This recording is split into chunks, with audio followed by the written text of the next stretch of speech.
welcome to my sewing room. We have such an exciting show for you today. A wonderful, wonderful machine embroidery technique that is really easy. Let me share with you some of the beautiful garments showing you this technique, and then we'll teach you how to do it. This wonderful vest is done out of a crushed velvet with absolutely magnificent embroidery down the front. But if you think the front is pretty, let me just turn this over. Is that beautiful or what? With the little daisies and the feather stitch and those wonderful vibrant colors. This is a good-looking jacket done in the very, very fashionable bright green with a purple feather stitch done using this ribbon thread embroidery technique. This is purple feather stitch right out of the sewing machine. Isn't that a great way to embellish a jacket? As a matter of fact, this looks like one of those, $1,000 jackets at one of the fancy department stores to me. I've always loved navy blue, and I bet some of you are in the same category.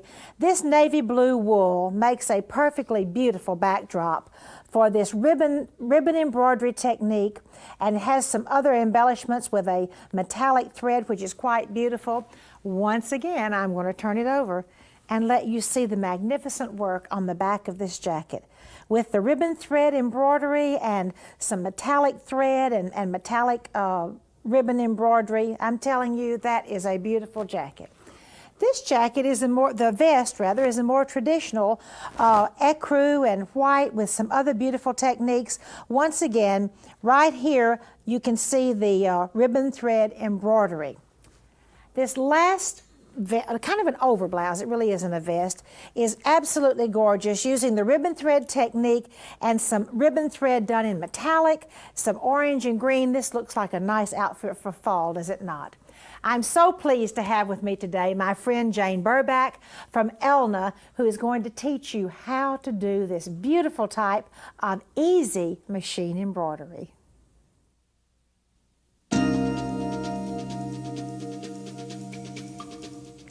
I'm so pleased to have as my guest today Jane Burback. Jane is Director of Education for Elna Incorporated. Jane, it is so good to have you on the show today. Thank you, Martha. It's a pleasure to be here to be able to show you this beautiful ribbon thread technique. It's very easy to do. You know what, let me just say one more thing. I love the way you've used those colors there. You've used several different colors, haven't you? It's a beautiful springtime pillow, especially for the wedding. Oh, right. The first thing I like to show you is how to wind a bobbin. The secret to this technique is your preparation work. We're going to put the ribbon thread through the hole in the bobbin, put it on the bobbin winder. Now that's called ribbon thread. Ribbon thread. And wind it slowly, and you do have to hand guide it. Oh. So that it doesn't pile up on one end. You take it up and down. Okay. Right. Okay. Most people think you need to wind this by hand, but you can do it on your machine. When it's full, bring it off, clip your thread on top, and clip it up here. You'll also need to tighten your tension to between 7 and 8 to also do this technique. Is this ribbon thread pretty readily available? Yes, you can buy it at any of the Elna dealer stores, or especially catalogs. You can also use pearl crown rayon or silk ribbon on your bobbin as well. Okay. For this technique, you're going to drop it in. On our machine, we have a special bobbin case indicated by the yellow dot, and it has opened up the tension on the bobbin case fully so that the ribbon thread can flow freely. Bring that up to the top.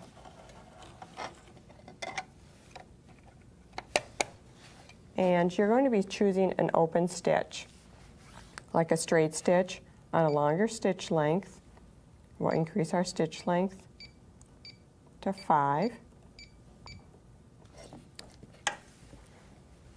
And you need to put some sort of stabilizer with your fabric. You can use a piece of felt or a piece of thin batting, or if you want to use a piece of paper where I've already photocopied my design on there.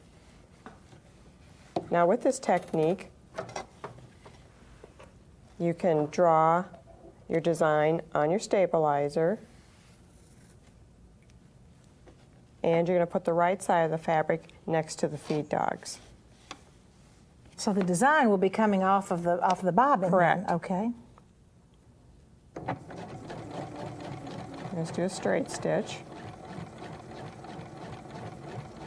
Following the design. Right, and now I'm going to select another design to show you a more open design. Okay. We're going to go with the feather stitch. You know, that's one of my favorite designs. Isn't that a beautiful I love stitch? feather stitch. Yes, it really is. Select that.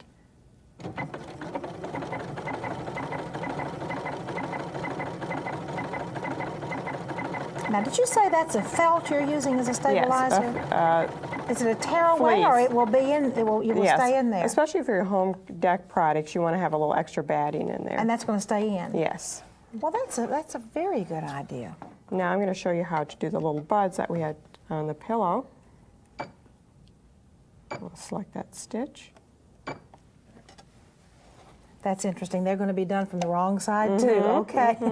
Now, what stitch are you using there? This is a daisy stitch or a little star stitch. Okay, a little decorative stitch then. We'll bring that out.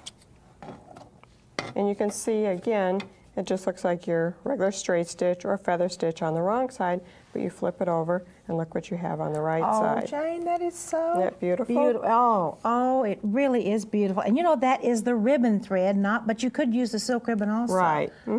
Well, I don't know which one I like better, the straight stitch, the feather stitch, or the little, that looks like Beautiful. hand silk ribbon It embroidery. does. It is beautiful. You notice that you still have your long tails hanging here. And a little trick to get those to the back side is we're going to take our needle threader, put it from the wrong side to the right side, and you're going to slip your tail through the threader and pull it to the back side. Jane, that is fascinating. Now, I would have thought you would have had to thread it up with a needle and gone back, Nope, but you just slipped that little very needle easy, threader up there. Very easy, and now you tie it in a knot. And then you're going to use a seam sealant on there, a fabric sealant, and then you would tie it again and let that dry, and then you can clip your threads. Jane, I would like, after you clip that, I would like for you to show that little flower again, which I thought was so precious. Okay, and again, we put our threader from the back side to the front side, feed your ribbon thread tail through there, and pull it to the wrong side, and there you have your little bud. You know, that really does look like a bullion rosebud. It does. It really It does. is beautiful. You put several little colors around in that pillow together. All right, what do you Beautiful. want to show us next? Okay, we can show you another stitch that you can do. And again, you want to select an open stitch. You want to stay away from the satin stitches because they're just too close together. And we're going to select a stretch overcast stitch. And again, simply slide your fabric underneath the presser foot, and you can start to sew. Now this one takes a straight stitch and then jogs off to the right hand side.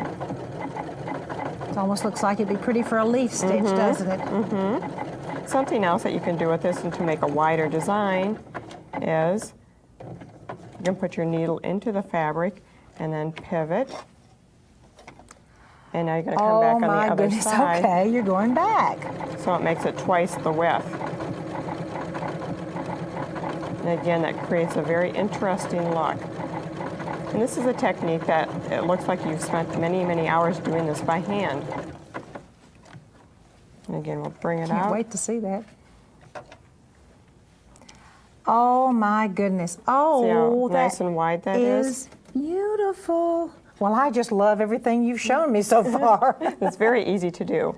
I also said that you could use the paper as a stabilizer. And this is a sample that I've done ahead of time. And again, you can see that I've photocopied a design, just simply sewed over top of the paper. And again, you have your beautiful design on the right side. You do have to have a stabilizer, I guess, when you use something, Yes. stitches that heavy, no matter what kind Right. of thread you use. You know, Jane, I was just thinking, maybe 35 years ago, back when I was in maybe 30, I guess, I better not make myself older. When I was in high school home ec, we just had thread and needles. Correct. Wouldn't that have been exciting to have had all the wonderful threads, the ribbon threads and the metallic Beautiful threads? things they have now. Yes. Yeah, it is. It is really an exciting day. Easy way to embellish without a lot of work. Yeah, absolutely. Well, next we have a beautiful home decorating project for you, and Jane is going to share how you use this wonderful stitching and make it into a beautiful pillow.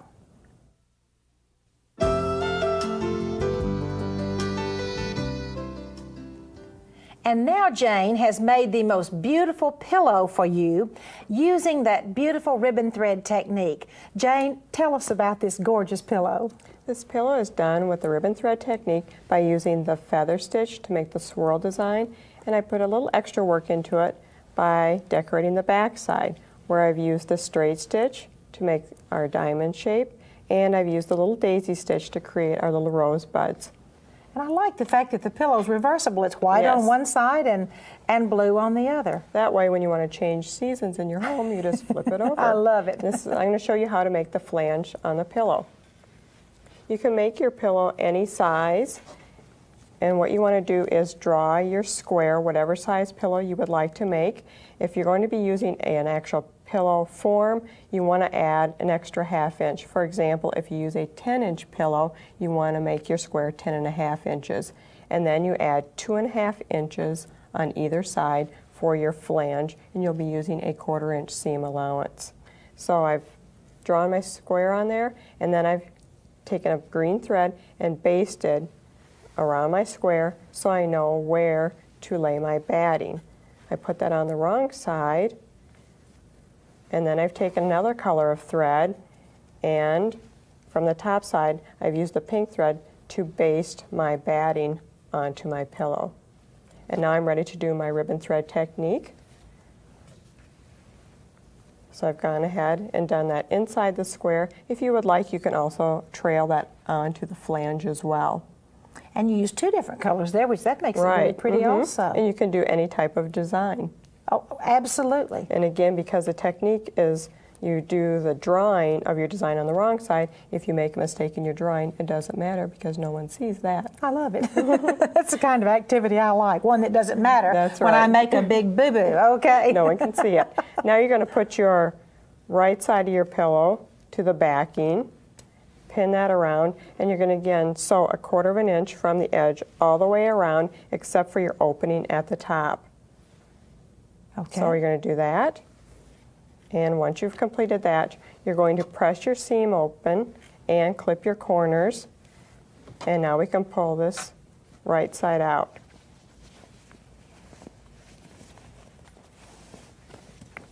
And this is going to help create the flange. Now you'd smooth this out, make sure it's well pressed, and again, because you've done your stitching ahead of time, now you're going to stitch on your inside square, and again, leave an opening at the top to be able to stuff your pillow or get your pillow form in there. And here we have almost the finished product where I've stuffed it, and now all I have to do is sew it across the top and then slip stitch the opening. And you've created your flange pillow very easily. You know what? I really love that style pillow. And when I love to look at all the expensive decorator magazines and go into the expensive shops and get ideas, so many pillows that I see of the real pricey price tags are made with this flange. And Jane, Yes. that looks so easy It to is, do. very easy. I am so happy to know how to make one of those wonderful pillows. Thank you so much, Jane, for Thank being you. here today. And now I have an adorable craft for you.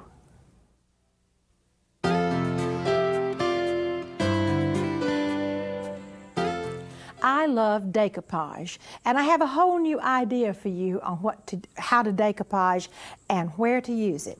This is an old suitcase purchased at a Salvation Army or a Goodwill store. Has lots of lace and decoupage on the top, and let me show you how pretty the inside is. Do you see this is a wonderful place to use some of your old crochet? Here's some crochet, and by the way, I lined these boxes with velveteen, and this particular inside, I can stick old letters or cards or sewing supplies. The top is really cute too. It has all kinds of, actually this is a pretty gift wrap paper on there. Now then, if you happen to have an old artist supply case, let me get this one to show you. I love it. This one has lace shaping on top. I bet you thought lace shaping was only for dresses. Okay, this is lace shaping with glue, little bow and little lace diamond, and here's some cutouts. As a matter of fact, we've even used some of our decoupage, some of our iron-on transfers, old note cards.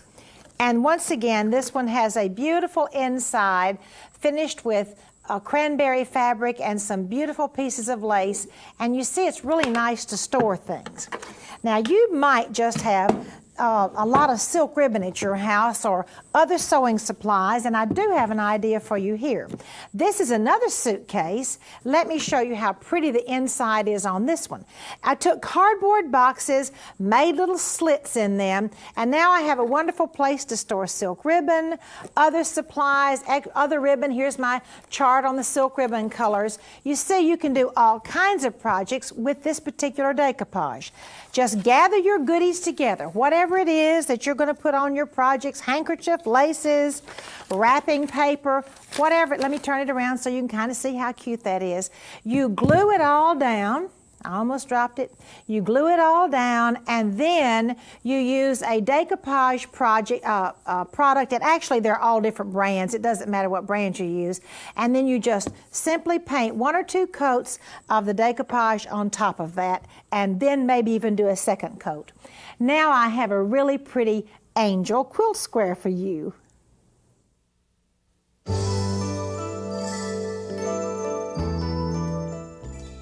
I can't wait until you see this beautiful lace angel on our angel quilt.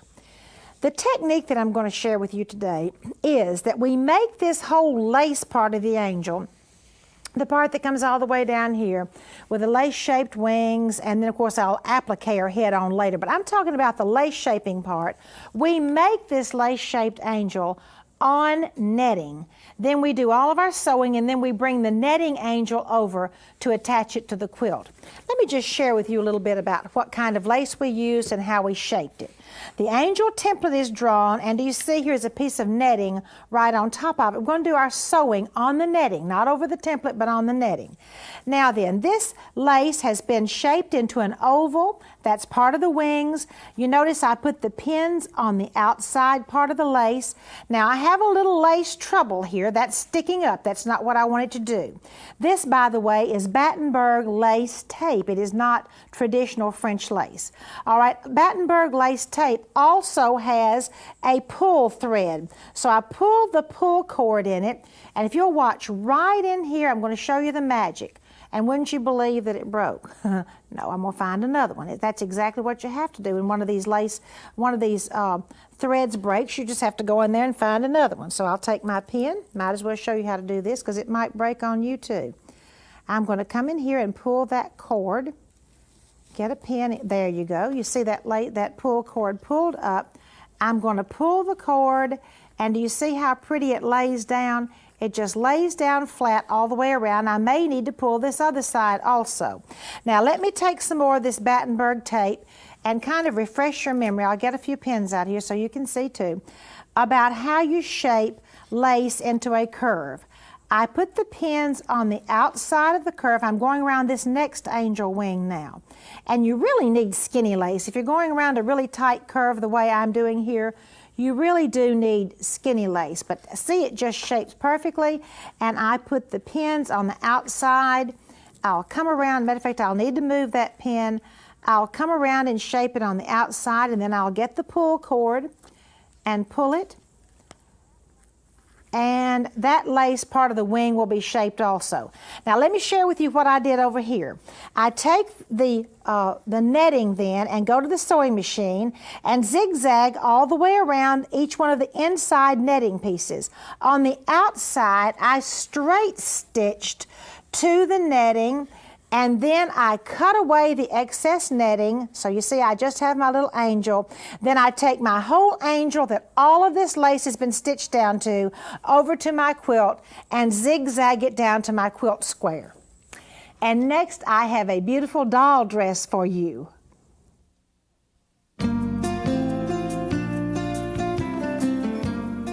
There are a couple of features I think you're really going to like on this pretty doll dress.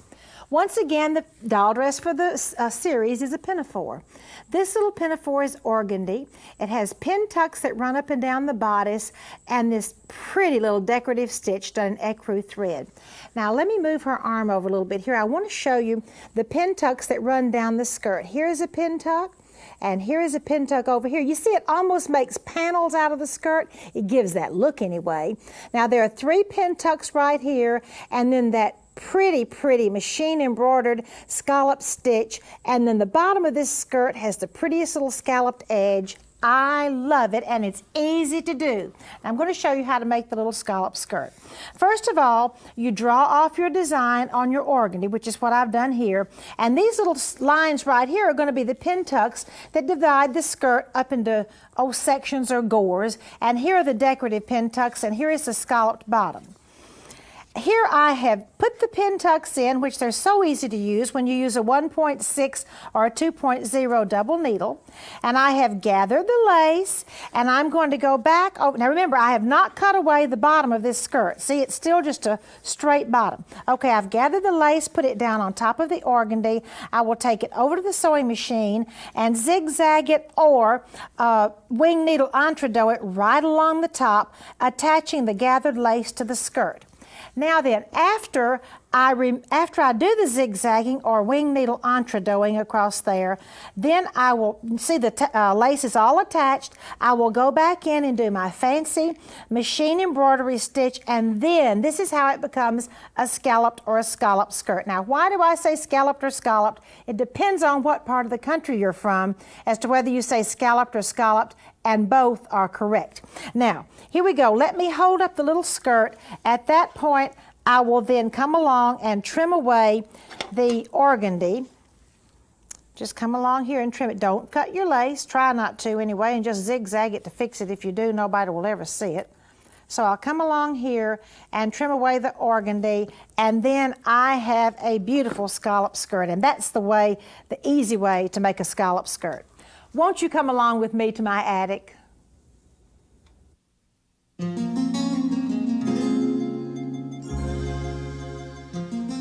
I just love seeing dresses that use the same laces that are available today. This is a beautiful dress, that I can tell you has the prettiest daisy lace on it, something that's very similar to what is made today. This collar has 3 pieces of insertion straight stitched together, not zigzagged, and then a wonderful bodice area that has laces that are mitered, and then there's another piece that's zigzagged in between. There are some interesting tucks on the front, and going down to the waistline, this is a pretty treatment on the waistline. 2 pieces of insertion, one at the top and one at the bottom. Let me pull this sleeve over, and absolutely elegant use of tucks and insertion. Sets of 3 tucks, insertion, 3 tucks, insertion, and edging. Now the skirt is beautiful too. It's really very simple. It has insertion that goes all the way down to the bottom, and then there are 3 wide tucks at the bottom right before the double hem. Absolute elegant simplicity. For our Sewing from the Heart segment today, I have a letter from Mary Pulaski of Virginia Beach, Virginia. Mary writes, I recently read about a service which is performed by volunteers, and the service is called the surgery bear. This is a little cloth bear that is given to each patient, regardless of age, before they undergo surgery at the hospital. I have been told by one of my friends that has worked there that it doesn't matter what age they are, 1 month or 12, their little faces light up when they are given their new friend before they go to surgery. This is usually the last thing they see as they drift off to sleep, and the first thing they see in the recovery room. To help with this project, I solicited my friends at a different touch. At the monthly meeting, Doris Fisher, the shop owner, gladly donated fabric to all that were willing to participate. To say the least, we had an overwhelming response, and all the members anxiously took one of the handouts that I had prepared, and Mary did send a copy of this surgery bear handout for me to see. I was also told that several of the ambulances and police cars have these bears with them to give to the children that are involved in car accidents or other trauma incidents. Thank you, Mary, for writing. I'm so glad you joined me in my sewing room today. Won't you come back next time?